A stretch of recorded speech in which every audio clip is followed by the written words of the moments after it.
আসসালামু আলাইকুম প্রিয় দর্শক, আমি আপনাদের শুরুতেই কয়েকটা নিউজের হেডলাইন আপনাদেরকে পড়ে শোনাই। এগুলো 16 ফেব্রুয়ারি মানে গতকালকের এবং তার আগের দিনের 15 তারিখের। এবং এই হেডলাইনগুলো বেসিক্যালি আওয়ামী লীগ সংক্রান্ত হেডলাইন। আপনারা হয়তো বলবেন যে আজকে এমপিদের শপথ হচ্ছে, রাতে মন্ত্রিসভা গঠিত হবে, এগুলো গুরুত্বপূর্ণ নিউজ। এগুলো বাদ দিয়ে আমি কেন আওয়ামী লীগের হেডলাইন পড়ছি না? ওগুলো নিয়ে আমি আলোচনা করবো আজকে, পরে আমি আবার বিকেলের দিকে সবগুলো নিয়ে আলোচনা করব। তার আগে আওয়ামী লীগের এই হেডলাইনগুলো আমার কাছে পড়া খুব জরুরি মনে হচ্ছে, এই কারণে যে আগামী দিনের নির্বাচনে এইগুলো বড় ইস্যু হয়ে দাঁড়াবে। আপনারা মনে করতে পারবেন, দুদিন আগে আমি একটা ভিডিও করেছিলাম, সেখানে আমি বলেছিলাম যে পঞ্চগড়ে একটা ইউনিয়ন আওয়ামী লীগের অফিসের তালা খুলে দেওয়া হয়েছিল এবং সেখানে বিএনপির যে স্থানীয় যে সভাপতি ছিলেন তিনি উপস্থিত ছিলেন, তার সামনে খুলে দেওয়া হয়েছিল এবং তিনি বলেছিলেন আমরা সহ অবস্থানের পক্ষে। এবং ওই তালাটা লাগিয়েছিলেন জামাতের লোকজন, এই জামাতে যিনি লাগিয়েছিলেন তিনিই খুলে দিয়েছেন। এবং সেটা নিয়ে আমি একটু প্রশংসাই করেছিলাম। কিন্তু মাথায় রাখবেন একটা কথা, আপনারা প্রয়োজনে ভিডিওটা আরেকবার দেখতে পারেন আমি আসলে কি বলেছিলাম।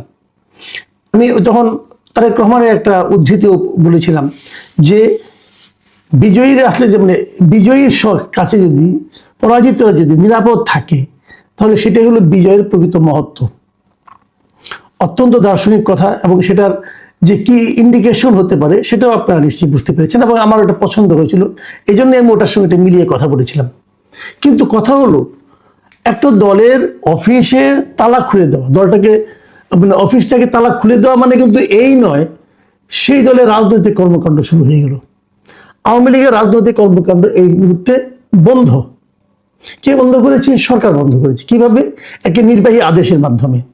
আমি নিজে বহুবার বলেছি যে নির্বাহী আদেশের মাধ্যমে আওয়ামী লীগের রাজনৈতিক কর্মকাণ্ডকে স্থগিত রাখা হয়েছে, আওয়ামী লীগের কর্মকাণ্ড স্থগিত রাখা হয়েছে। সেই নির্বাহী আদেশে যে আইনটা, সেই আইনটাকে আমি কালো আইন মনে করি, এবং এই আইনটা উচিত নয় বলে আমি মনে করি, অগণতান্ত্রিক বলে আমি মনে করি।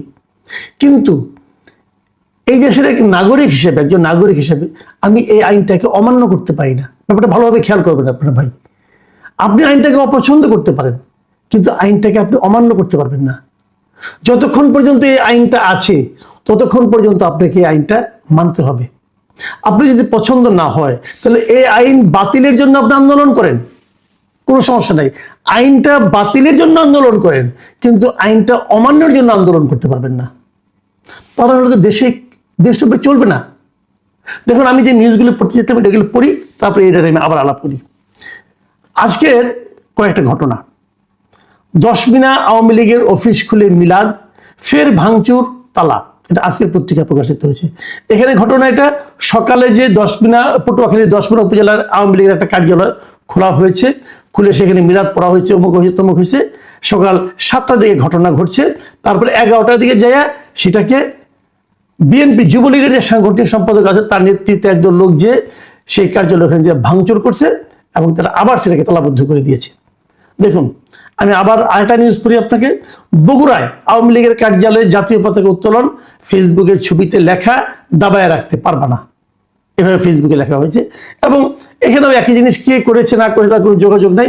এবং এই ঘটনার পরে এই ব্যাপারে বগুড়ার যিনি আওয়ামী লীগ বিএনপি যিনি সভাপতি আছেন রেজাউল করিম বাদশাহ, তাকে জিজ্ঞাসা করা হয়েছিল এবং তিনি দেখেন কি জবাবটা দিয়েছেন। তার জবাবটা আমার কাছে খুবই গুরুত্বপূর্ণ মনে হয়েছে। তিনি বলেছেন যে আওয়ামী লীগের ভাঙা কার্যালয়, মানে এটা আগে একবার ভাঙা হয়েছিল জুলাই আন্দোলনের পরে, ভাঙা কার্যালয়ে জাতীয় পতাকা উড়ানো হয়েছে বলে জেনেছি। জেলা আওয়ামী লীগ তাদের ফেসবুকে নাকি এ সংক্রান্ত একটি ছবি পোস্ট করেছে। ছবিটা আজকের কিনা তা নিশ্চিত নয়। ঘটনা সত্য হয়ে থাকলে এর দায় প্রশাসনের। Very interesting. উনি যে কথাটা বলেছেন, এই কথাটা যে মানে আমার কাছে খুবই গুরুত্বপূর্ণ এবং সঠিক মনে হয়েছে। উনি বলছেন যে যদি এই ঘটনাটা ঘটে থাকে, এটা আজকে তো সোশ্যাল মিডিয়ায় অনেক কিছু বিশ্বাস করা যায় না, কাজে উনি বলছেন যদি এটা সত্য হয়ে থাকে তাহলে তার দায় কার? প্রশাসনের। কেন প্রশাসনের দায়? এই কারণে দায় যে সরকার আইন করেছে যে আওয়ামী লীগ কোনো রাজনৈতিক কর্মকাণ্ড চালাতে পারবে না। তারপরে যদি আওয়ামী লীগ সেটা চালায় তাহলে ধরবে কে? বাধা দেবে কে? বাধা দেওয়ার তো কিন্তু আপনার না, আমার না। যুবলীগের না, যেটা নাকি 10 মিনাই করেছে ছাত্রদলের আহ্বায়ক আবুল বশর সাহেব, উনি এটা পারেন না করতে। উনি আবার ভাঙচুর করবেন, আবার তালা দিবেন, উনি এটা পারেন না। উনি পুলিশকে ইনফর্ম করতে পারেন, এই কাজটা পুলিশ করবে। যখন আপনি করবেন বাশার সাহেব, তখন আপনি তো এই আইনটা নিজের হাতে উঠাই নিলেন। এই আইন তো আপনি নিতে পারেন না, সাজা আপনি দিতে পারেন না, পুলিশ দিবে। আপনি কে? এই একই দেখেন, এই সিনিয়রিটি এবং প্রবীণ হলে যেটা হয়, বাদশা সাহেব কিন্তু কথাটা বললেন যে যদি এটা সত্য হয় তাহলে এর দায় হলো প্রশাসনের, এটাকে প্রশাসন থামাবে। প্রশাসন থামায় না কেন? আসেন আমি আরো দু একটা পড়ি। চট্টগ্রামে আওয়ামী লীগের কার্যালয়ে দলীয় ফলক পরে উধাও, এটা প্রথম আলো নিউজ। এখানে উত্তর জেলার একটা কার্যালয়ে দু তিনজন লোক যে একটা দলের একটা মানে আপনার সাইনবোর্ডের মতো টাঙিয়ে দিয়ে আসছে, পরে আবার উধাও হয়ে গেছে। পরে যে দেখা গেছে নাই, তারপরে কি রাতে সেখানে যে দেখা গেছে যাতে নাগরিক পার্টির নেতা কর্মীরা সেখানে অবস্থান করছে। কেন ভাই আপনি অবস্থান করবেন কেন? ওটা তো আপনার কার্যালয় নয়, আওয়ামী লীগের কার্যালয়। যদি আওয়ামী লীগের কার্যালয়ে কেউ অনিয়ম করে সেটা পুলিশ দেখবে, আপনি কেন? আপনি কি পুলিশ? এটা তো পারেন না। এই বাড়াবাড়িটাই কিন্তু এই সমস্ত ঘটনা ঘটাচ্ছে। গতকালকে দুই তিনটা আপনাদের নিউজের শিরোনাম পড়ে শোনাই। গতকালকে একটা নিউজ ছিল যে খুলনায় কার্যক্রম নিষিদ্ধ আওয়ামী লীগের অফিসে নেতাকর্মীদের প্রবেশ, এটা দৈনিক 9 দিগন্তের একটা নিউজ। সেখানে বলতেছে যে মহানগরীর শঙ্খ মার্কেটের কাছে আওয়ামী লীগের অফিস খুলে সেখানে কয়েকজন নেতাকর্মী প্রবেশ করেন। তারপরে সেখানে তারা শেখ হাসিনা এবং শেখ মুজিবের ছবি পাশাপাশি রেখে মাল্যদান করেন, কিছুক্ষণ সেখানে অবস্থান করেন, জয় বাংলা জয় বঙ্গবন্ধু স্লোগান দিয়ে, পরে নেমে এসে তালা লাগিয়ে চলে যান। এর আফটার ইফেক্ট সম্পর্কে আমি কিছু জানি না, জানতে পারিনি, এই নিউজেও নাই। আগে একটা নিউজ দেখেন, ঠাকুরগাঁয়ের পীরগঞ্জে 1.5 বছর পর আওয়ামী লীগের নেতাকর্মীদের স্লোগান, এটাও প্রথম আলোর নিউজ। এখানেও এই কথা হলো পীরগঞ্জ উপজেলায় আওয়ামী লীগের নেতাকর্মীরা স্লোগান দিয়েছে। তারা পীরগঞ্জ শহরের লিচুতলা এলাকায় অবস্থান নিয়ে গিয়েছে, পরে জাতীয় পতাকা উত্তোলন করেছে, বিভিন্ন স্লোগান দিয়েছে। এখানে কোনো অফিস টফিস খুলে নাই, কিন্তু তারা রাজনৈতিক কর্মকাণ্ড শুরু করেছে। আবার দেখুন আরেকটা নিউজ, এটাও প্রথম আলোর নিউজ, সেটা হলো ভাঙাচোরা আওয়ামী লীগ কার্যালয়ে দুপুরে নেতাকর্মীদের স্লোগান, বিকালে অগ্নিসংযোগ।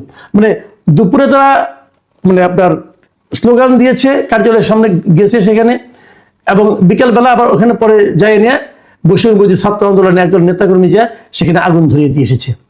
এই ঘটনাটা ঘটেছে দিনাজপুরের শহরের বসুনিয়াপট্টি এলাকায়। দেখুন কয়েকটা জিনিস লক্ষণীয় কিন্তু। এক নম্বর হলো আওয়ামী লীগের পক্ষ থেকে তার নেতাকর্মীরা যে কাজটা করছে এটা বেআইনি কাজ করছে, তারা এটা করতে পারে না, 1 নম্বর। 2 নম্বর কাজ হলো কিছু কিছু জায়গায় নিয়ে ছাত্রদলের লোকজন দিয়ে সেটাকে আবার ভাঙচুর করছে এবং আবার তালাবদ্ধ করে দিয়েছে। আর কিছু কিছু জায়গায় যেখানে এনসিপি অথবা বৈষম্যবিরোধী লোকজন যায় তারা সেগুলোতে আবার আগুন ধরিয়েছে, ভাঙচুর করেছে, অবস্থান নিয়েছে, বেদখল করে রেখেছে। আপনি দলগুলির ক্যারেক্টার দেখেন, এখানে দলগুলির ক্যারেক্টারগুলি দেখেন। আওয়ামী লীগ, আমি নিজে পার্সোনালি মনে করি যে আওয়ামী লীগকে যে আইনের মাধ্যমে তাদের কার্যক্রম নিষিদ্ধ করেছে এই আইনটাকে আমি পছন্দ করি না, এই কাজটাকে আমি ঠিক মনে করি না। আমি এটা আমার ব্যক্তিগত অভিমত। আমি মনে করি এভাবে মানে নির্বাহী আদেশে এই সমস্ত কাজ করা ঠিক না। আওয়ামী লীগকে জনগণ যদি প্রত্যাখ্যান করবে, জনগণ প্রত্যাখ্যান না করলে থাকবে, এটাই নিয়ম হওয়া উচিত। কিন্তু অন্তর্বর্তীকালীন সরকার করেছে, তাদের এই কাজটাকে আমি পছন্দ করি নাই, সমালোচনা করেছে, আপনিও করেন, কোনো সমস্যা নাই। কিন্তু আইনটা যতক্ষণ আছে, যতক্ষণ পর্যন্ত তুলে নেওয়া না হচ্ছে, ততক্ষণ পর্যন্ত আওয়ামী লীগের নেতাকর্মী যদি এই ধরনের কাজ করেন তাহলে তাদেরকে আমি মনে করি আইন ভাঙার অপরাধে আটক করা উচিত। এবং এই আটক করার দায়িত্বটা প্রশাসনের, যে কথাটা নাকি বগুড়ার বিএনপি সভাপতি বলেছেন, এটা প্রশাসনের কাজ, এটা অন্য কোনো প্রতিদ্বন্দ্বী পলিটিক্যাল পার্টির কাজ না। এনসিপি কিন্তু এই কাজটা এতদিন নিজের হাতে আইন তুলে নিয়েছিল এবং নিজের হাতে আইন তুলে নিয়ে এদের আগুন ধরিয়ে দিল, এটা কিন্তু মব করলো। এই মবের জন্য তাদের বিরুদ্ধে পুলিশের উচিত শাস্তির ব্যবস্থা করা। ভাই দেশে আপনার কাছে মনে হলো আমি কাজটা খারাপ করছি অথবা আমি আইন ভাঙছি, আপনি প্রয়োজন হলে এই বিষয়টা নিয়ে আপনি থানায় বলেন, পুলিশকে বলেন, বাট আপনি তো পারেন না, আপনি আমার গায়ে হাত তুলতে পারেন না, এই অধিকার আপনাকে দেওয়া হয় নাই। তো এই জায়গাগুলো কিন্তু ঠিক করতে হবে। এবং আমি আওয়ামী লীগকে বলবো, দেখুন অনেক জায়গায় অনেকে মনে করছে যে বিএনপির এই বিজয়ের পিছনে আওয়ামী লীগের একটা ভূমিকা আছে, হয়তো আছে, হয়তো নাই, আমি জানি না। ধরা যাক আছে, ধরে নিলাম আমি হাইপোথেটিক্যালি। ধরে নেওয়া মানে এই না যে আপনি বিএনপি ক্ষমতায় আসার আগে আপনি সব পেয়ে গেছেন বলে তা মনে করবেন। আপনাদের অপেক্ষা করতে হবে আপনাদের উপর থেকে নিষেধাজ্ঞা উঠে যাওয়া পর্যন্ত। যদি বিএনপি ক্ষমতায় যাওয়ার পর তারা যদি মনে করে যে আওয়ামী লীগের রাজনীতিতে সক্রিয় থাকা উচিত, তাহলে তারা আপনাদের উপর যে নিষেধাজ্ঞা আরোপ করা হচ্ছে এটা উঠিয়ে নিবে, ভালো। কিন্তু আপনি যদি মনে করেন যে না, উঠিয়ে নিবে কি নিবে না জানার দরকার না, আমি শুরু করে দিলাম, আপনাদের একটা জিনিস মাথায় রাখতে হবে, আওয়ামী লীগের যারা নেতাকর্মী আছেন, আপনারা এই জিনিসটা কার কাছ থেকে আশা করতেছেন? তারেক রহমানের কাছ থেকে। এই তারেক রহমানকে আপনারা কি করেছিলেন বলেন তো? একবার মনে করে দেখেন, তারেক রহমান বিদেশে ছিলেন, লন্ডনে ছিলেন, লন্ডন থেকে উনি ওনার নেতাকর্মীদের কিছু কিছু কথাবার্তা বলতেন মাঝে মাঝে, নেতাদের উদ্দেশ্যে, কর্মীদের উদ্দেশ্যে, সমর্থক